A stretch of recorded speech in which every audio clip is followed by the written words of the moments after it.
Welcome to Cap Space, and I'm here with my man Zach.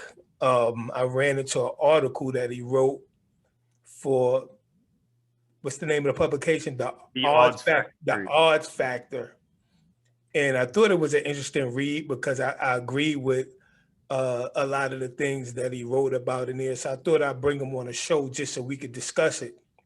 So go ahead and introduce yourself, man.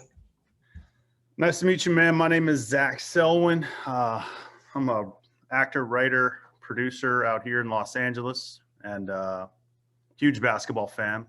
I used to be on ESPN as a talent, and for a very little while there, and obsessed with all things basketball from college to high school to the NBA. Okay, did you play? I did. I played in high school, and I actually played up until I tore my ACL in December, and that was about it for me. A year, 2019. So yeah, still trying to get my legs back because I'm old, my man. Yeah. Things are happening that we used to work before. I totally get it. I ruptured my Achilles maybe 12 years ago, maybe 12 years ago. Yeah, I was never good enough to play beyond, high school. Plus I didn't really pursue it, but okay. I mean, that's still good. So you're into sports, and you wrote an article on the Odd Factor, and it was titled. What was it titled? I think it was called He Different.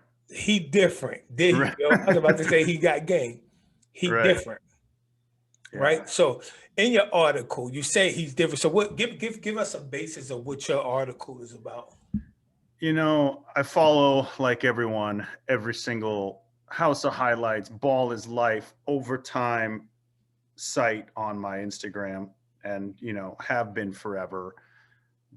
Started to notice the uptick in high school athletes being showcased on these sort of apps around the Lonzo years, like right before he kind of blew up, and Mac McClung and sort of these players who were really flashy, good looking young kids, but they were getting crazy visual coverage on these apps. And I sort of thought, wow, man, this is crazy. Who knew that the high school player would be someone that kids might look up to? And so that's how I started sort of thinking about it. And then when this article came around, it has gone haywire. It had gone from just covering a couple kids to now covering 15 kids named Jalen, 11 kids named Jaden.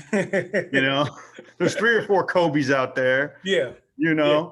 And I just was like, every single description of these guys was, he different. He different, but they all the same. Right. It was like dribbles between the legs once. He just different. He played his game different. And so I was like, this is ridiculous.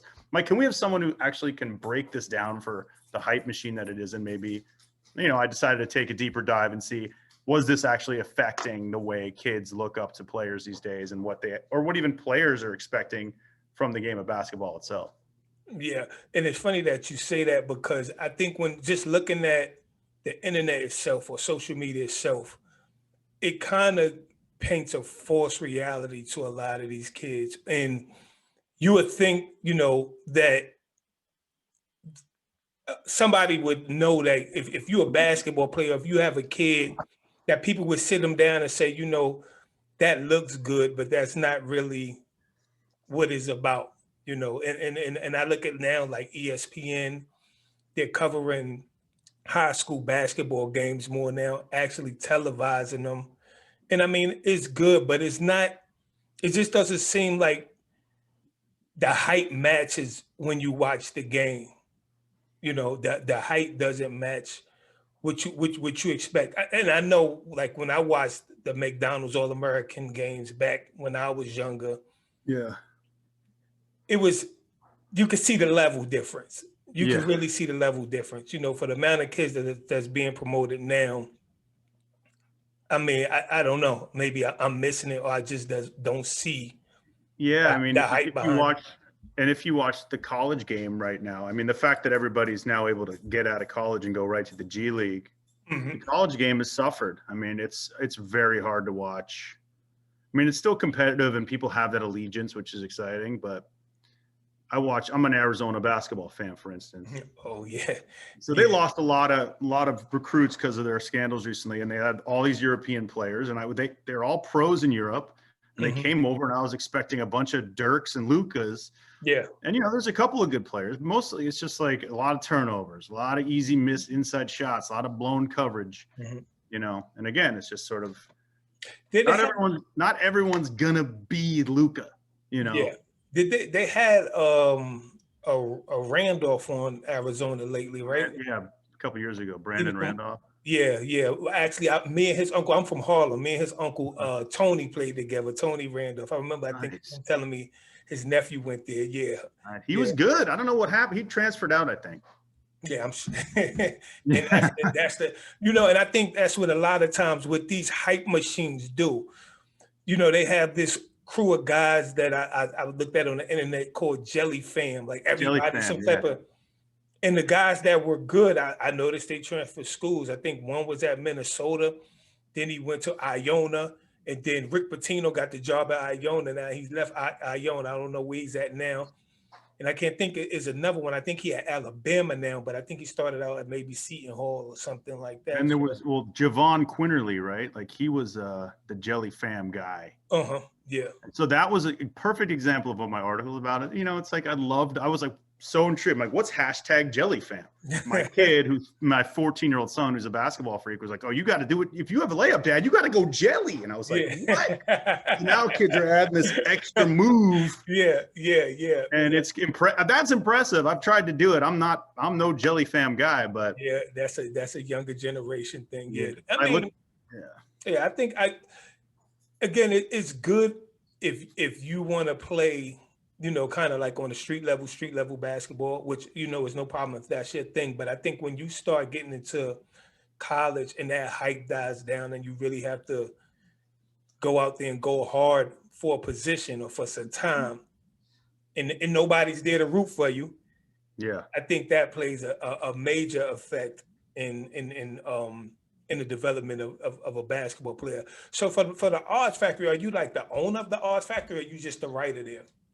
No, I'm not. The owner is they're based out of Connecticut, and they're going bigger and bigger every week. I'm just a basically writer. They had a game show that they did for a while. I was the host of that called Run the Table. We're bringing the game show back just as a written form though. But yeah, so I write features and I write NBA picks for gambling, but the features are the more fun ones. The Odds Factory is something with gambling too. Yeah, definitely. Okay, and I noticed when I was looking too, it said something about you work for the History Channel to talk about slang. Please explain studying slang, please. And where are you from originally? Yeah, I grew up in Tucson, Arizona. Okay. And I don't know, about 2011 or 12, I got cast as the on-camera TV host of a show called America's Secret Slang on the History Channel. And it was a great show. It's just about why do we say these certain things in America, from things like get your goat to go whole hog to why do we call someone a basket case? Where do these words come from? And so I went around the country and sort of looked at the history of America and the history of American language and words, and did this really cool show. It's still streaming on History. If you have any streaming like services or Apple TV or whatever, I think you can see it. But it was a great show. We did 3 seasons. Well, we did two and a half seasons, and then, that was about it. But I wanted to get into I was like, okay, cool. We got the historical. Now let's go into like modern slang. I wanted to do stuff like, Jelly Fam.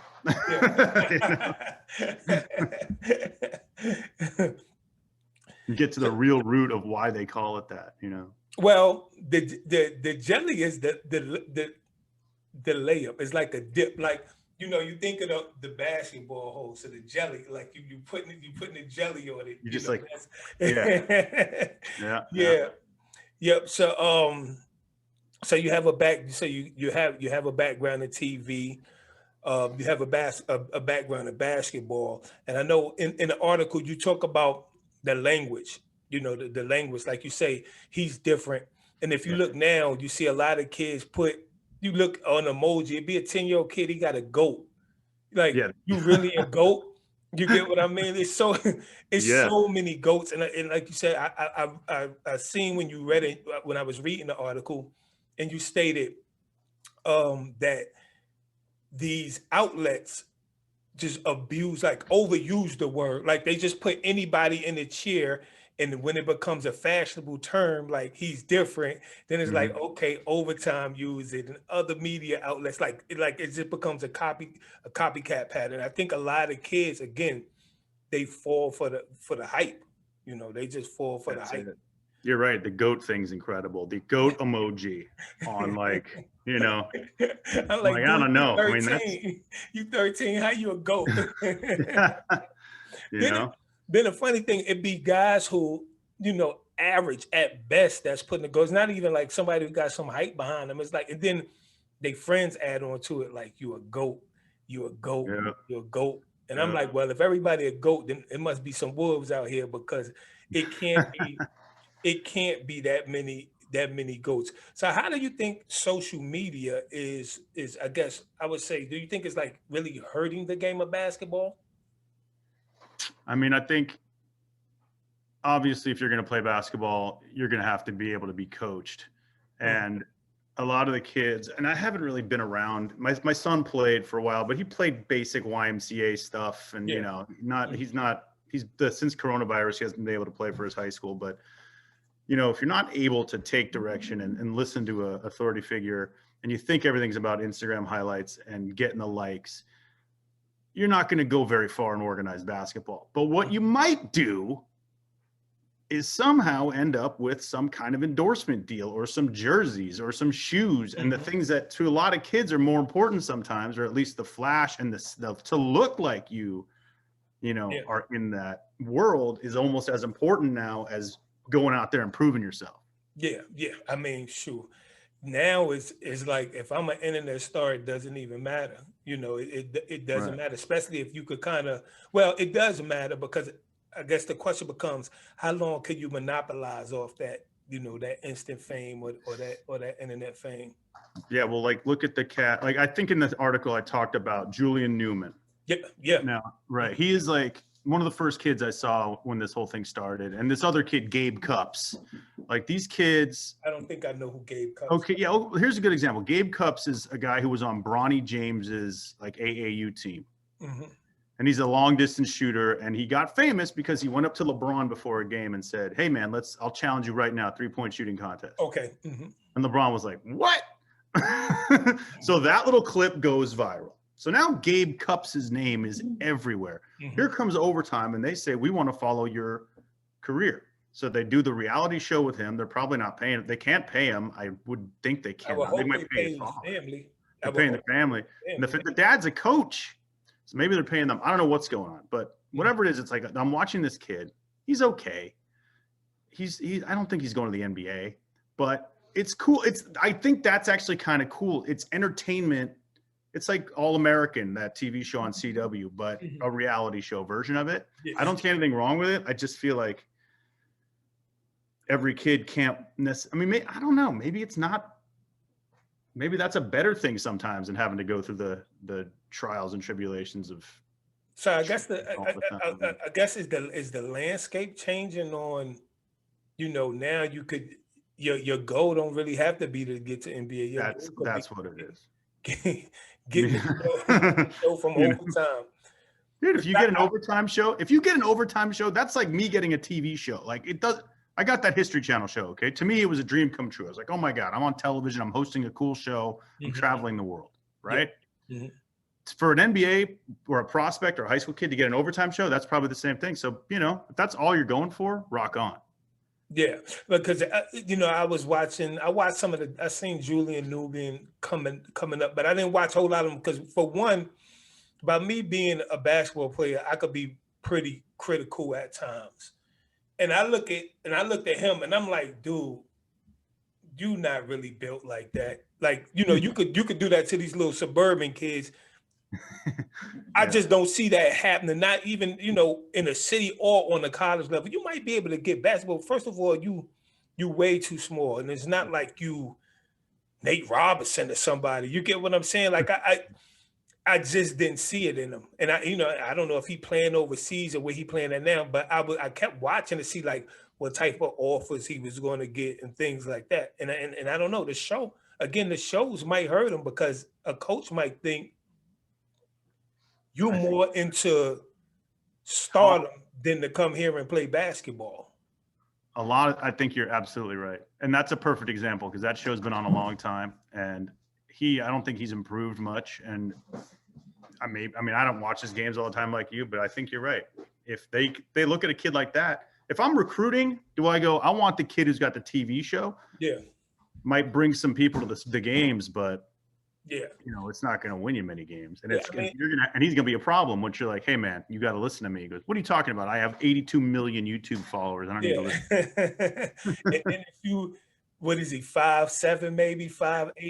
Yeah. Come on, man. Like, again, it's not a whole lot of Earl Boykins and Tyrone Robinsons, Isaiah.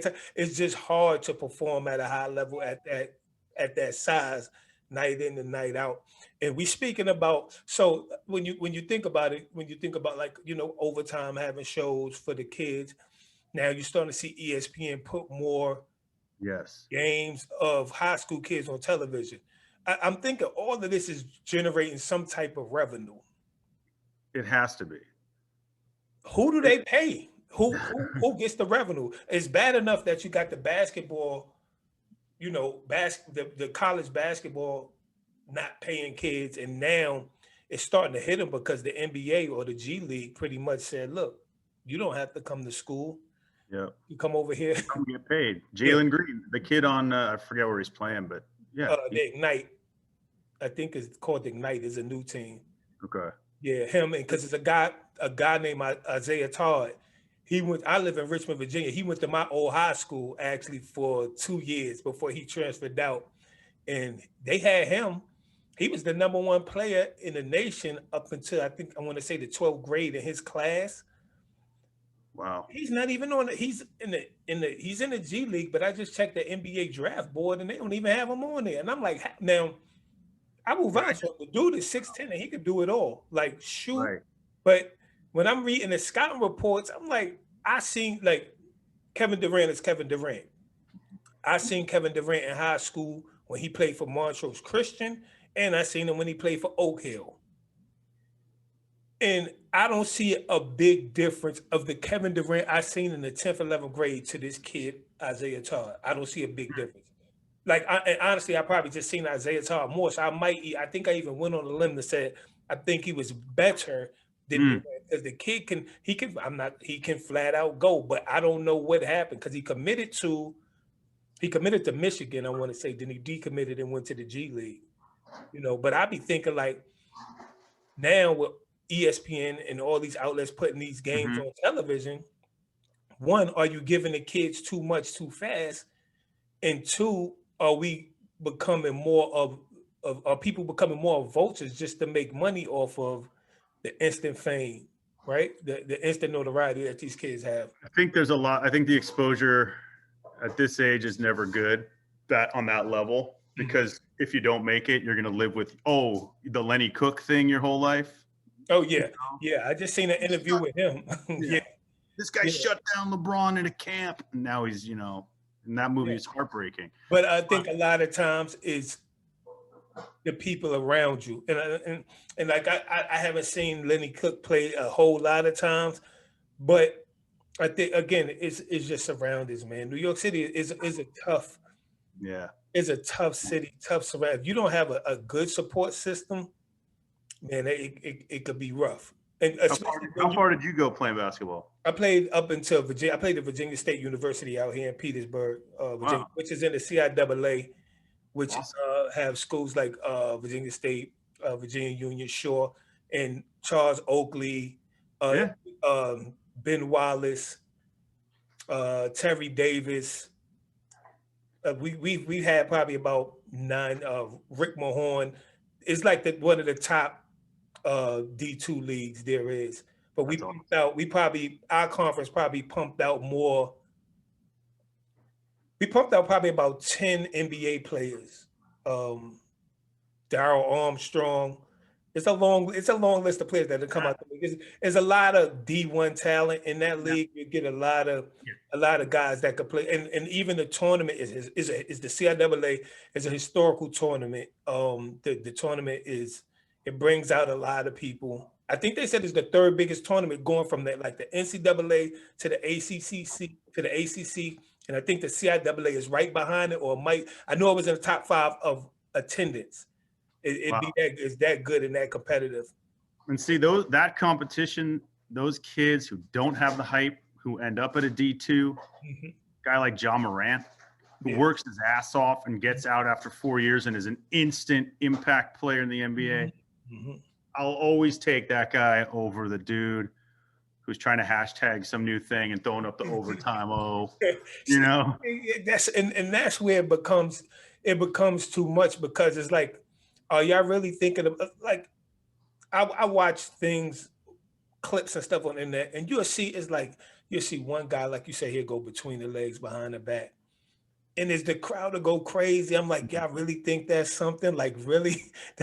That's basic. That's basic. But when you got kids and the hype, and they just want to be, I think they just want to be part of something that make it bigger than what it really is. But if it falls, like you said, once the hype is gone, what does it do to the kids, right? Where does it leave them? That's it. That's my concern. Because I will say, from a television production perspective, where I would make my living, I understand why you're covering these kids, because a high school kid who lives just in a small little house in a small town, who does his own TV show and is now on millions of phones everywhere, that's more relatable to a lot of these kids than a guy like, Anthony Davis, who's just making so much money, is sort of untouchable.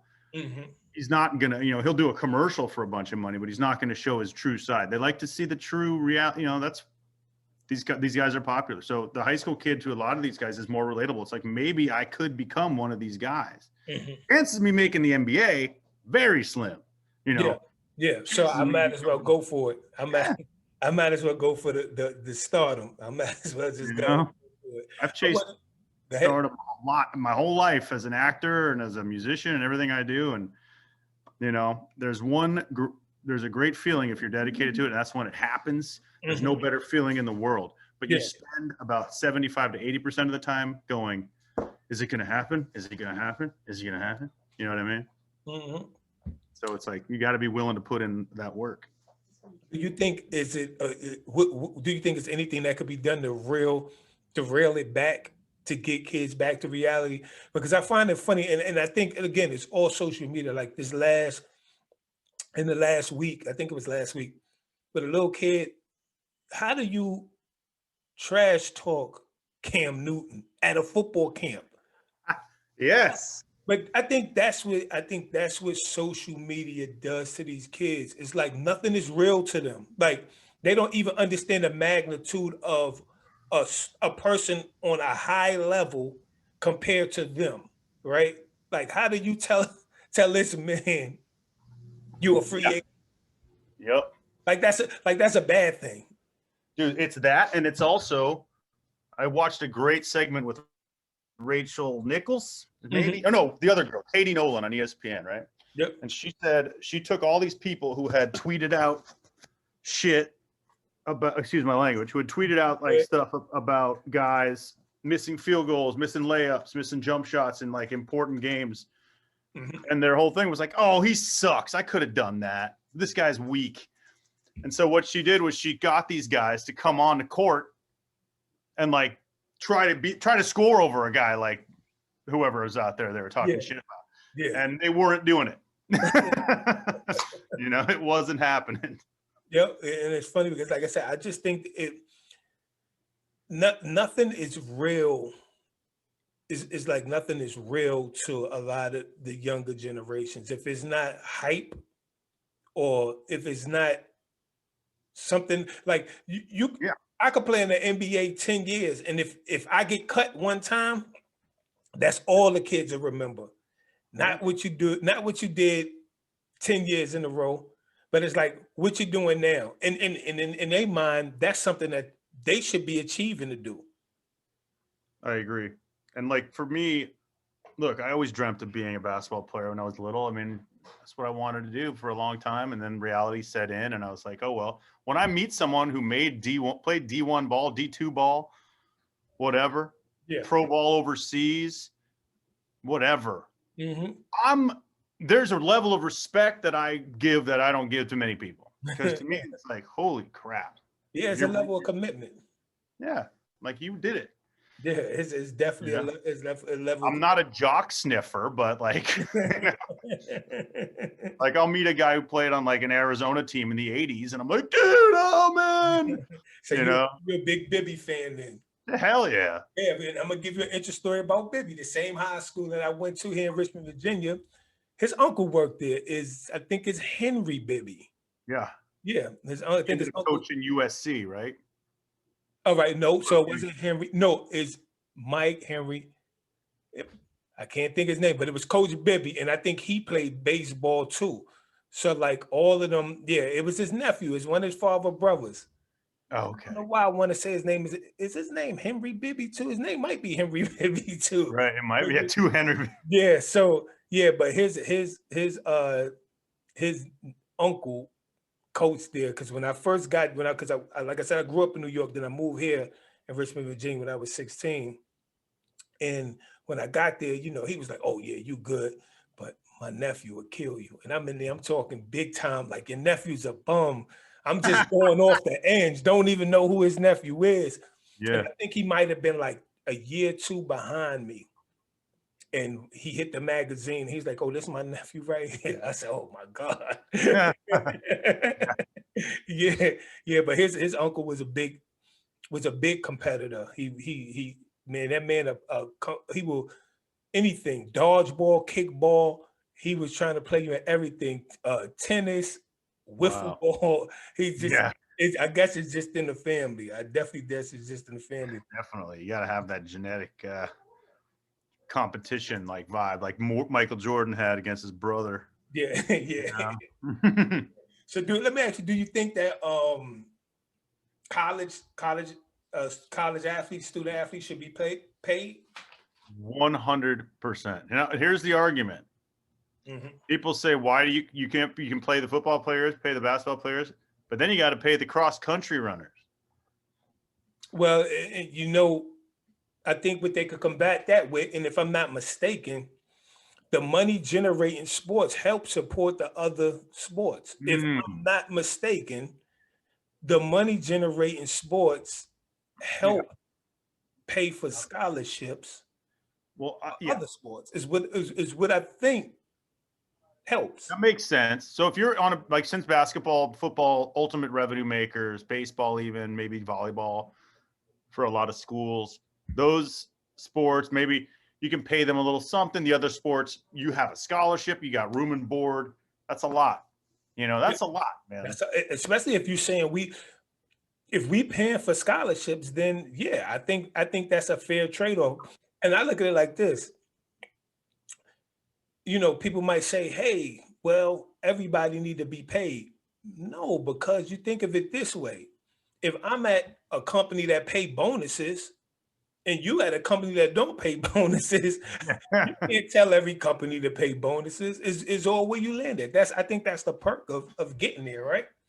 That's exactly what it is. That's the whole thing. If I go to, you know, UCLA and we on TV 10 times and they say, okay, we're going to pay these kids this amount of money.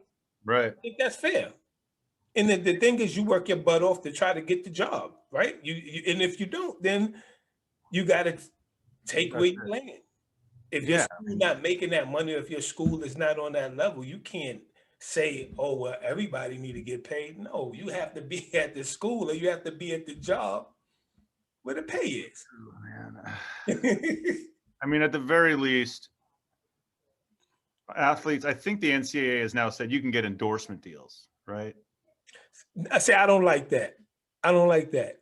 Okay. Because y'all not, the NCAA, y'all getting paid, y'all not bouncing the ball. All y'all doing is this governance of the leagues. Because really, what happens if everybody run to the NAIA?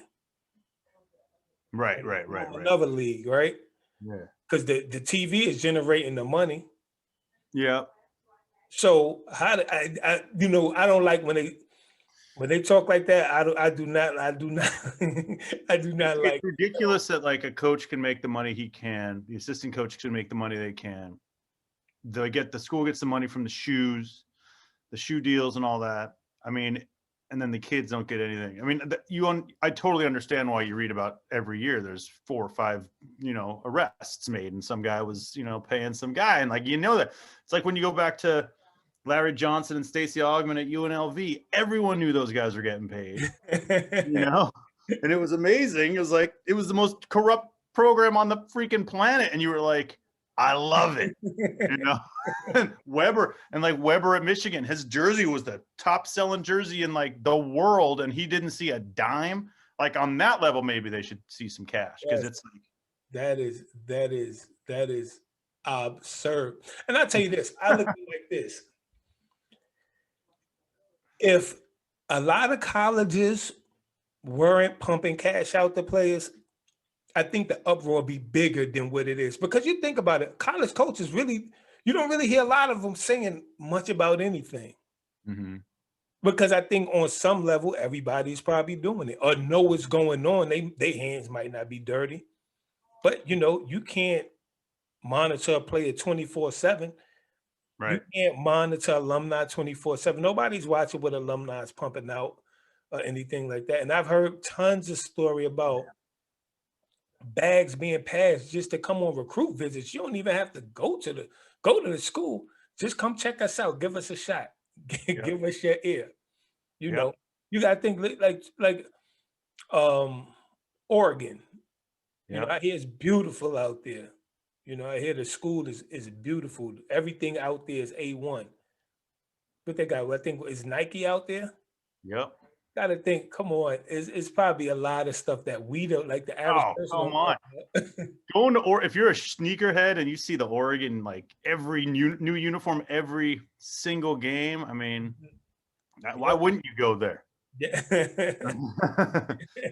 I'm getting how many pairs of shoes? Phil Knight's gonna know who I am. Oh man, Yep, definitely.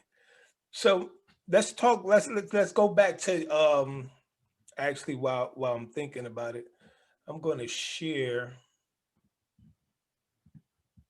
You just reminded me Arizona's playing Oregon right now. Although, see, there you go. Arizona took a postseason ban this year because of the DeAndre Ayton fiasco. Yeah. Yep. So now there he is, Mikey. All right, I'm looking at the article right now. Mikey Williams. I'll put it up. So everybody, please go check out the article on the Odds Factory by Zach Sulin. He's different. How Instagram hype machines are changing and ruining the world of sports. That's what this is definitely about. I just wanted to make sure I show it to the viewers so they know the Odds Factory is a great article, a great read. And, I totally agree with 99% of the article. But it's one thing you said in this article that we got to talk about. Okay, here we go. I can't wait. Let's get down to here, right here. Okay. Say what you want about the Ball family, but LeVar changed the entire structure of pro basketball. I get it. I like that. Melo was driving a Lambo and wearing a $40,000 chain at age 16. That's crazy. His brother had a rap single about LaMelo that was actually kind of nice. All right, I'm going to hit the stop share right there. We got to talk about this. Indeed, I'm a feet and I'm ready. Again, I agree with a lot of things there. When I read that, I said, stop. Hold on. That's awesome. I had to stop you right there, man. Again, the song sound okay. That's amazing. I love you for calling that out. It sound okay, but again, I look at it as formula music. Anybody could have made the same jingle, like if you just say, listen to this song and we're gonna recreate this song, but with our own ingredients. Well, right? you're probably about my age. You go back to the glory days of hip hop. You're from Harlem, like what real MCs are, what real hip hop is, as do I. And this song, I don't know. I gave it a little love because again, my kid was playing it in the car, and that hook kept getting me that And I was like, wow, that's a cool hook. Who is this? This is Lonzo Ball. I was like, what? He's terrible. Hey, But that look, hook was something. it was, You know. I give him a C for his effort. Okay. I give him a C for his effort, but I guess by being a real rap fan and just listening again, it sounds like a lot of the songs that's out now. And even what's the guy, Tyler Hero, he's making music now. Oh, I saw that. Yeah, he got a song. It was on the I seen it, I heard it on the radio out here, and what is Jack Harlow or something like him and Jack Harlow and Tyler Hero, yeah. I'm like, come on, man. Like, it's easy when Aaron it Gordon. doesn't matter. Aaron Gordon put out a record. I mean, look, it goes back to, rappers want to be ball players want to be rappers, Yeah, Shaq had a couple of hits. Yeah, he did. Kobe was a good MC, is what they say. He was a guy. They say he was good. There's that one song on YouTube where it's like Kobe, I love, and Tyra Banks is singing the hook, and you're like, no. See, but the reason why that didn't come out. Because they tried to make formula music. Like I think you got to be kind of original to, like, when Shaq made music, it was kind of like, I think, like the Fushnikin style. But yeah, yep. He still, I guess, his voice and everything, it just didn't come off like he was intimidating. It seemed real authentic. I'm the hooper, hyper, drive a Dodge Viper. Yeah,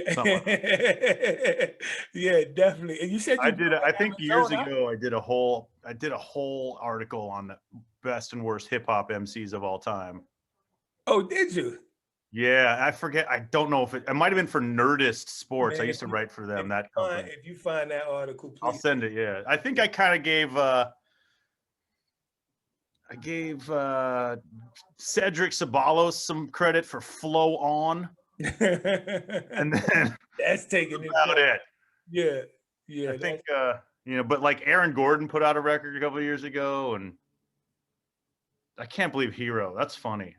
Yeah. His stardom rose in his last playoffs in the bubble. His stardom went to a new level. So it's like, okay, I see where you're going. I see where you're going with this.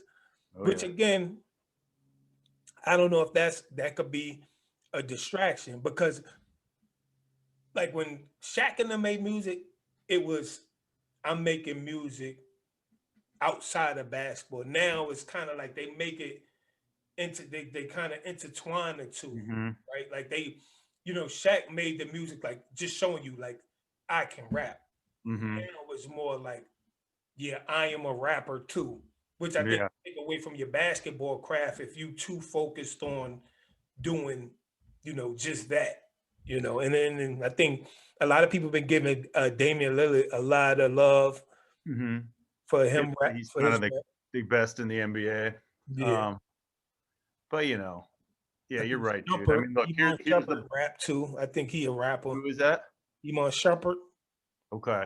Yeah, I think he played. Yeah, he just got paid. He played with Cleveland with LeBron and them. He married to Tiana Taylor. I think that's his wife. Oh, I know who that is. Yeah. Yeah, Iman, he had a run in New York. He had a run in Cleveland. I think the Brooklyn Nets just trying to sign him. I think he got a clear waivers. I think I might have seen that past his physical. Well, again, look, I'm like I've talked about a little bit myself, but I'm a multifaceted guy. I've been on TV. I've been a musician. I've put out records. I've written books. I've written articles. I talk sports. I can talk a lot of stuff. I see. Not a lot of people want to see people who are good at a lot of things, especially if you are the elite at something. So if you're in the NBA and you're in the top 1-2% of basketball players in the world, the hip hop community is not necessarily going to embrace you as like they would little Uzi Vert or someone like that, some new kid coming out, who's just making money hand over fist because they're high all the time, showing how crazy they are, flashing their money. That guy got a diamond like Thanos implanted in his forehead, dude. I seen it. I seen it. And again, social media eats you up, man. It will eat you up whether you're playing sports, whether you in music or anything. So do you got any more articles coming up? Any more sports articles you're gonna write? Yeah. Let's see. My next one that's coming out is about NBA All-Star. I talked about the snubs of the All-Star game this year. Kind of an easier one, but I also talked about the 5 players over time that were elected to the All-Star games and didn't deserve it. So it's a little more deep dive into basketball. It's not as pop culture. Okay. But I got that one. And then one of my more controversial ones was about Zion and how I sort of argued that I didn't think he was the big team leader, stud star we all thought he would be. But I got a lot of hate on that one. But he's kind of coming back recently and showing me might be a little more. But, he's still got to work on his closeout D and his passing. And, he's great. This is the league now is a very tough league because of the positionless culture or the positionless play they try to have now. And that's why I'm pretty surprised that the guy that I was telling you earlier, the guy Isaiah Todd that I didn't see on the draft board, he's 6'10" and could do it all. Like, I don't understand how he's not on the draft board. Like, how in the world are you 6'10"? And again, you could just Google and check him out. 6'10". I can't wait to look this guy up. He could shoot the 3. He could post up.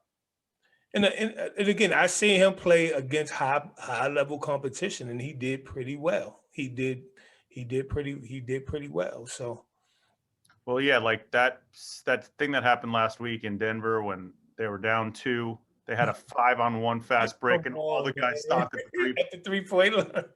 I was like, oh God, no! It's like, just go in and tie the game. That's one, I would say, the Steph Curry effect, and 2 that social media just have you thinking that you're not even looking at the score really and thinking logically. Right. Like, I done shot 43s already. 41 not gonna kill us. Go for the dagger. Yeah, go for the dagger. All right. Playing overtime. Yeah. Well, I appreciate you checking in, man. I enjoyed the article. Make sure everybody go out there to the Odds Factory and look up the article. He's different. He breaks down, what social media and these outlets are doing to, I would say, start to diminish the game of basketball. I wouldn't even say destroy, and think about what, this early stardom would do to a kid, putting them on TV too early. Is the focus really basketball, or is the focus becoming an internet sensation, which could be rewarding, but once them lights go down, how will the kids take it? Because you hear a lot of stories about people who were once kid stars. That's it. And once you pump that ego up and you can't bring it down, or if you go away and you want to play some real basketball where the kids really be coachable after somehow, some way, the parents might have got $500,000 or $600,000 and they feel like that's all the money in the world they need. So, so well put, man. Thank you so much. What's I want to, if you look at the article, there's that kid, Mikey Williams. Let's you and I follow him and see what happens to him, because he's been hyped up since he was in 8th grade. Yeah, I said it, but there's another guy too, Seven Woods. Do you remember him? Oh yeah, played at UNC. He transferred out. He was like dunking crazy since like the 6th or 7th grade, and I think he about 6'2" maybe. And he was the internet sensation, and now it's like he went to UNC. He got a little bit of time, but the light on the camera or the light on the candle is going out. That's definitely. But yeah, it's a long life after 16. 18 is your life's just beginning. If your shit's ending at 18, like, it's gonna be a long life. Yeah, I'm definitely. One of the things too that I'm starting to follow now too is looking at all this ranking these kids. Like, why are you worried about somebody that's the number 1 4th grader? Can you really validate? That doesn't make sense to me. It doesn't make sense. I don't think they should start looking at rankings like that probably to the 8th grade. I say 8th grade earliest. Yeah, I absolutely. Like, why are you even thinking of I would have been the number 4 ranked player in the country in 4th grade. I was crossing fools all over my elementary school on an 8-foot hoop.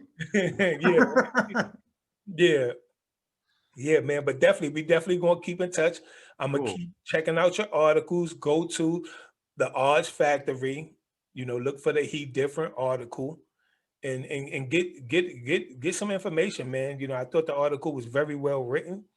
I enjoyed the read. And again, we agreed on 99% of that article until we started talking that rap with with Lonzo Ball. Did one last thing? Did you see him on what's that show that come on TV?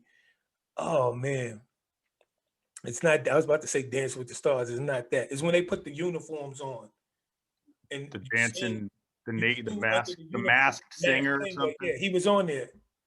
I don't know if Didn't you missed it. He was on there, but the funny thing is, after he was put off, they let him do a rap. Oh no. Oh no. And it wasn't his own, it was a song, and he just seemed like offbeat, man. I'm like, nah, you Oh. gotta stop, Lonzo. But it's all good, man. Thank you, Zach, man. Thank you for dropping in. And I make sure, what's your Instagram? I'm at Zach Selwyn, ZachSelwyn. Check him out, man. He's a producer. He does music. He writes articles. Man, wears many hats, man. Check him out